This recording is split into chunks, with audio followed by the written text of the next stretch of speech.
राधा स्वामी जी। साखी किसी गांव में एक युवा महिला नामकरण की गर्भवती थी। उसकी खुशियां अनगिनत थी, लेकिन एक दिन उसकी जिंदगी में एक घटना हुई जिसने उसकी सोच को पूरी तरह से बदल दिया। उस दिन वह बाजार में खरीदारी कर रही थी। वह धीरे धीरे चलती जा रही थी और एक सड़क के किनारे आई जहाँ एक बड़ा वृक्ष था। तभी उसने देखा कि वहाँ एक अजनबी सी महिला जिसकी हालत बहुत खराब थी। युवा महिला ने उसके पास जाकर पूछा, क्या आप ठीक हैं? क्या मैं आपकी कुछ मदद कर सकती हूँ? अजनबी महिला ने धीरे से मुंह में कुछ कहा, पर युवा महिला उसे सुन नहीं पाई। उसने फिर से पूछा, क्या आप बात करना चाहेंगी? इस बार उसने सुना कि अजनबी महिला के आंसू बह रहे थे। धीरे धीरे अजनबी महिला ने अपनी कहानी सुनाई।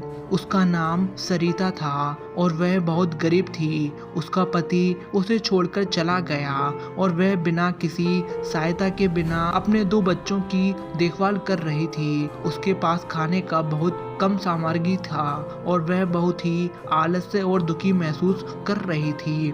युवा महिला ने सरिता से आगे के प्लान के बारे में सोचने की सलाह दी। सरिता ने सोचा कि यह वाकई में एक बड़ी मदद हो सकती है और उसने युवा महिला के साथ चलने के सामर्थ्य वाले कुछ प्लान बताए। दोनों महिला बड़ी मेहनत करती रही और साथ साथ उन्होंने दूसरों की भी मदद की।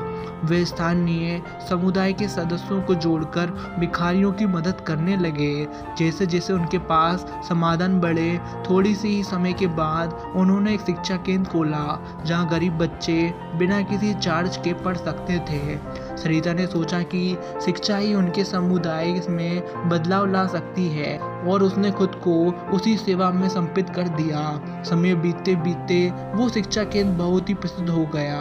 उनके समुदाय में एक सकारात्मक परिवर्तन आया। सरिता दयालु ने बहुत सारे लोगों की जिंदगी को सुधारा और वह एक सफल समुदाय का हिस्सा बन गई। निष्कर्ष यह साखी हमें यह सिखाती है कि एक छोटे से महिला के मदद करने से बड़े परिवर्तन हो सकते हैं। सरिता की दया ने उसके समुदाय में सकारात्मक परिवर्तन का मार्ग दिखाया और उसने अपनी कठिनाई परिस्थितियों के बावजूद भी समाज की सेवा की। यह हमें यह सिखाती है कि हमें छोटे छोटे कदमों से शुरुआत करनी चाहिए और अपने जीवन में सकारात्मक परिवर्तन लाने का प्रयास करना चाहिए।